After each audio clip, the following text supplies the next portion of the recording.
Good morning students. 11th સ્ટાન્ડર્ડમાં annual એક્ઝામમાં જે ચેપ્ટરો આપણે પરીક્ષામાં પૂછાવાના છે એ ચેપ્ટરો અંતર્ગત આજે આ વિડિયો લેક્ચરમાં આપણે ટ્રાયલ બેલેન્સ અને બેંક રિકન્સિલિએશન સ્ટેટમેન્ટ વિશે થોડું રિવિઝન કરીશું. કોઈ ચોક્કસ દાખલા ગણાવવાનો પ્રયોજન નથી આ લેક્ચરમાં, માત્ર ઇન્ફોર્મેશન છે એ હું તમને ચેપ્ટરને લગતી આપું છું. કઈ રીતે દાખલાઓ ગણવાના છે એ બોર્ડ ઉપર થોડું સમજાવું છું. ટ્રાયલ બેલેન્સનું જે ચેપ્ટર છે એમાં એકાઉન્ટની ડેબિટ બેલેન્સ કે ક્રેડિટ બેલેન્સ એ આપણે લેજર અને પોસ્ટિંગ સિવાય ઓરલી યાદ રાખી અને ડિસાઈડ કરવાનું છે કે આ એકાઉન્ટ છે તો એની ડેબિટ બેલેન્સ છે કે ક્રેડિટ બેલેન્સ છે. એને લગતી થોડીક બાબતો હું અહીંયા બોર્ડ ઉપર લખું છું. આ બરાબર યાદ રાખજો. આટલા એકાઉન્ટ ટ્રાયલ બેલેન્સના દાખલામાં જો ટ્રાયલ બેલેન્સનો દાખલો પૂછે તો આટલા એકાઉન્ટ 99.99% આ દાખલાઓમાં હોય જ કે ભાઈ આ એકાઉન્ટ છે તો એની કઈ બેલેન્સ છે, ડેબિટ બેલેન્સ છે કે ક્રેડિટ બેલેન્સ છે. એને લગતી થોડીક બાબતોની આપણે ચર્ચા કરીએ તો યાદ રાખજો. ટ્રાયલ બેલેન્સમાં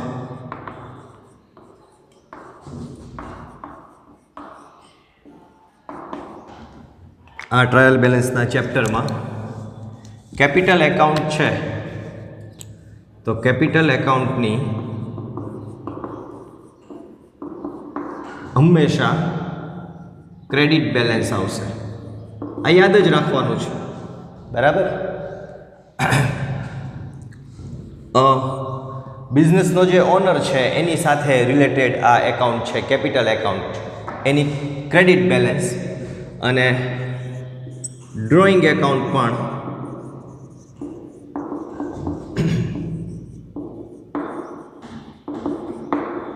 માલિકનું જ ખાતું છે, બિઝનેસનો જે ઓનર છે એને લગતા આ બે ખાતા કેપિટલ એકાઉન્ટ અને ડ્રોઈંગ એકાઉન્ટ. કેપિટલ એકાઉન્ટની ક્રેડિટ બેલેન્સ રહેશે, ડ્રોઈંગ એકાઉન્ટની ડેબિટ બેલેન્સ રહેશે, બરાબર. આ ઓનર્સને લગતા બે એકાઉન્ટ, એકની ક્રેડિટ અને એકની ડેબિટ બેલેન્સ. પછી બિઝનેસમાં જે બધી એસેટ્સ છે, ટેન્જિબલ એસેટ કહો, ઇન્ટેન્જિબલ એસેટ કહો, કોઈ ઇન્વેસ્ટમેન્ટ કહો, નોન કરંટ એસેટ કહો, કરંટ એસેટ કહો, કોઈ બી રીતે એસેટ્સના જે બધા એકાઉન્ટ છે એ બધા ડેબિટ બેલેન્સ તમને શો કરશે. એટલે કે લેન્ડ છે, બિલ્ડિંગ છે, મશીનરી છે, સ્ટોક છે, ફર્નિચર છે, ડેટર્સ છે, બિલ્સ રિસીવેબલ છે, કેશ બેલેન્સ છે, બેંક બેલેન્સ છે, ઇન્વેસ્ટમેન્ટ છે, બેંકમાં ફિક્સ ડિપોઝિટ છે, કોઈ બી પ્રકારની એસેટ હોય તો એ બધા ડેબિટ બેલેન્સ આવશે, બરાબર. એ જ રીતે બિઝનેસનું જે દેવું એટલે કે લાયબિલિટી છે તો લાયબિલિટી એકાઉન્ટમાં બધાની ક્રેડિટ બેલેન્સ આવશે. એટલે કે ક્રેડિટર્સ છે, બિલ્સ પેએબલ છે, આઉટસ્ટેન્ડિંગ એક્સપેન્સીસ છે, પ્રીપેડ ઇન્કમ છે, બેંક ઓવરડ્રાફ્ટ છે, તો કોઈ પણ પ્રકારની લાયબિલિટીઝ એ બધી જ ક્રેડિટ બેલેન્સમાં આવશે. અહીંયા રિઝર્વ હોય, કેપિટલની સાથે જ આમ તો રિઝર્વ હોય, પણ કોઈ પણ પ્રકારના રિઝર્વ એકાઉન્ટ હોય, જનરલ રિઝર્વ છે, બેડ ડેપ્ટ રિઝર્વ છે, ડિસ્કાઉન્ટ રિઝર્વ છે, કોઈ બી પ્રકારના રિઝર્વ એ પણ ક્રેડિટ બેલેન્સ ઇન્ડિકેટ કરશે. ઓકે. એક્સપેન્સ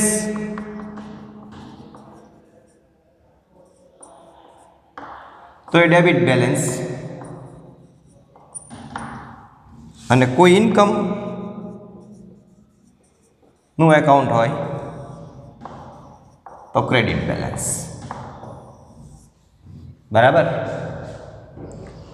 કોઈ ગુડ્સને લગતા એકાઉન્ટ હોય, જેમ કે પરચેઝ એકાઉન્ટ છે તો ડેબિટ બેલેન્સ, પરચેઝ રિટર્ન છે તો ક્રેડિટ બેલેન્સ. પરચેઝ એકાઉન્ટમાં બિઝનેસમાં ગુડ્સ આવે છે, ધંધાકીય એકમમાં માલ આવે છે એટલે ડેબિટ બેલેન્સ પરચેઝ એકાઉન્ટની. અને પરચેઝ રિટર્ન એમાં આપણને જે માલ પસંદ ન પડ્યો હોય, એ નમૂના પ્રમાણેનો ન હોય કે ગુણવત્તા પ્રમાણેનો ન હોય, તો એ માલ આપણે જ્યારે રિટર્ન કરીએ તો ધંધાકીય એકમમાંથી ગુડ્સ જે છે એ જાય છે એટલે એ જમા પરચેઝ રિટર્નની ક્રેડિટ બેલેન્સ. તો પરચેઝ ડેબિટ બેલેન્સ, પણ પરચેઝ રિટર્ન તો ક્રેડિટ બેલેન્સ. એ રીતે સેલ્સ તો ક્રેડિટ બેલેન્સ, પણ સેલ્સ રિટર્ન તો debit balance. Goods gone other than sale, દરેકની ક્રેડિટ બેલેન્સ.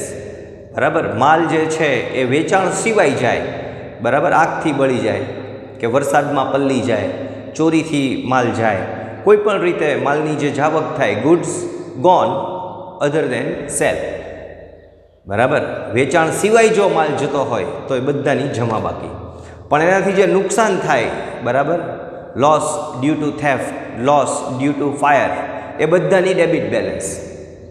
ઓકે, તો આ રીતે યાદ રાખવાનું છે કે કયા એકાઉન્ટની ડેબિટ બેલેન્સ છે અને કયા એકાઉન્ટની ક્રેડિટ બેલેન્સ છે.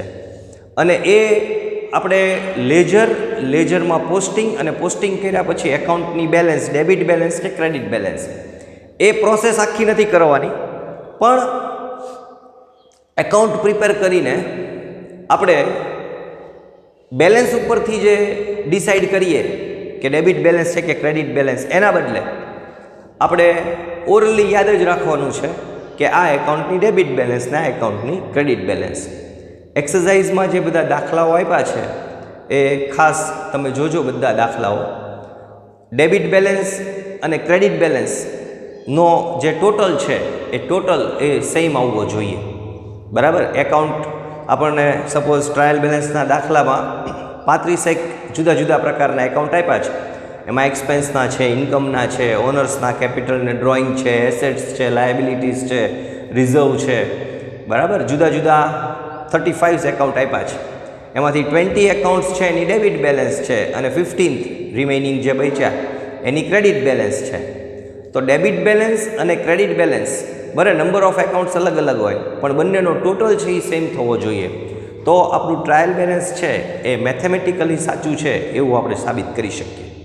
બરાબર, ટ્રાયલ બેલેન્સમાં ક્રેડિટ અને ડેબિટ એકાઉન્ટનો ટોટલ જે સેમ આવે એ સેમ ટોટલ એવું ઇન્ડિકેટ કરે છે કે આપણા જે એકાઉન્ટ છે એ મેથેમેટિકલી રાઈટ છે, હિસાબો છે એ ગાણિતિક રીતે સાચા છે.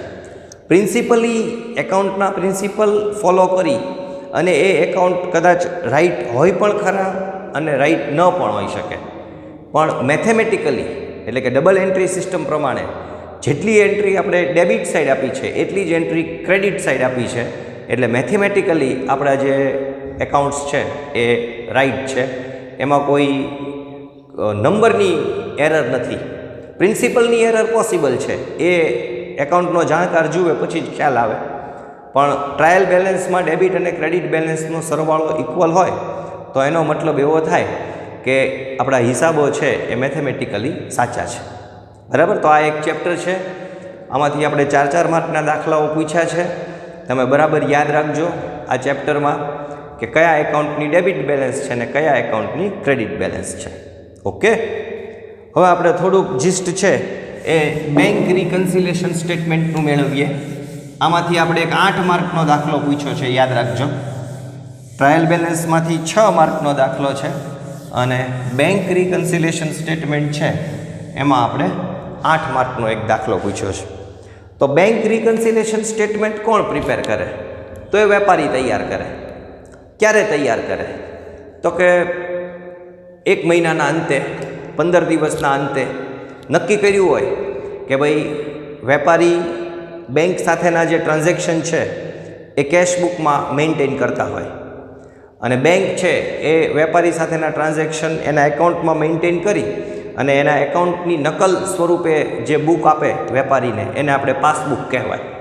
તો પાસબુક પ્રમાણેની બેંક બેલેન્સ અને કેશબુક પ્રમાણેની બેંક બેલેન્સ એ ઇક્વલ થવી જોઈએ પ્રિન્સિપલી, કારણ કે વેપારી બેંક સાથેના જે ટ્રાન્ઝેક્શન છે એ કેશબુકમાં બેંકના કોલમમાં મેન્ટેન કરે છે અને બેંક વેપારી સાથેના જે ટ્રાન્ઝેક્શન છે એ વેપારીના એકાઉન્ટમાં મેન્ટેન કરે છે. અને આ જે વેપારીનું જે એકાઉન્ટ છે એ એકાઉન્ટની જે કોપી વેપારીને આપે એને પાસબુક કહેવામાં આવે છે. તો પાસબુકમાં થયેલી એન્ટ્રી અને કેશબુકના બેંક કોલમમાં થયેલી એન્ટ્રી એ બંને પ્રિન્સિપલી સેમ હોય, પણ ડ્યુ ટુ સમ રીઝન આમ તો સમ નહીં, many reasons, due to many reasons cashbook according bank balance કે બેંક ઓડી અને according to passbook bank balance કે બેંક ઓડી, એમાં ડિફરન્સ રહેવાનો છે. અને એ ડિફરન્સને દૂર કરવા માટે તમે એટલે કે વેપારી જે નિયત મુદ્દતના અંતે જે એક સ્ટેટમેન્ટ પ્રિપેર કરે છે એને બેંક રિકન્સિલિએશન સ્ટેટમેન્ટ કહેવાય. અને એનો હેતુ શું છે બેંક રિકન્સિલિએશન સ્ટેટમેન્ટ તૈયાર કરવાનો? કે કેશબુક પ્રમાણેની બેંક બેલેન્સ અને પાસબુક પ્રમાણેની બેંક બેલેન્સ, આ બંને બેંક બેલેન્સ જે અલગ અલગ છે એ સરખી થાય, એ એનો ઓબ્જેક્ટ છે. સરખી જ થવી જોઈએ, કારણ કે વેપારી જે બેંક સાથેના ટ્રાન્ઝેક્શન કેશબુકમાં નોંધે અને બેંક વેપારી સાથેના ટ્રાન્ઝેક્શન એના એકાઉન્ટમાં નોંધી અને એકાઉન્ટની નકલ એટલે કે પાસબુક જે આપે વેપારીને, તો આ બંનેમાં સેમ એન્ટ્રી જ હોય, પણ એમાં અમુક કારણોથી તફાવત પડે છે. અને એ તફાવતને દૂર કરવા માટે એ જે બધા ડિફરન્સ છે બેલેન્સ વચ્ચે, એ ડિફરન્સ માટેના જે રીઝન્સ છે એ રીઝન્સને દૂર કરવા માટે આપણે બેંક રિકન્સિલિએશન સ્ટેટમેન્ટ બનાવીએ છીએ. ઓકે, તો આ બેંક રિકન્સિલિએશન સ્ટેટમેન્ટના જે દાખલાઓ આપેલા છે સ્વાધ્યાયમાં, તો એ એક્સરસાઇઝના દાખલાઓ ખાસ જોજો. આ બેંક રિકન્સિલિએશન સ્ટેટમેન્ટના એકાદ બે દાખલાઓ હવે પછીના વિડીયોમાં હું તમને ગણાવીશ. Thank you.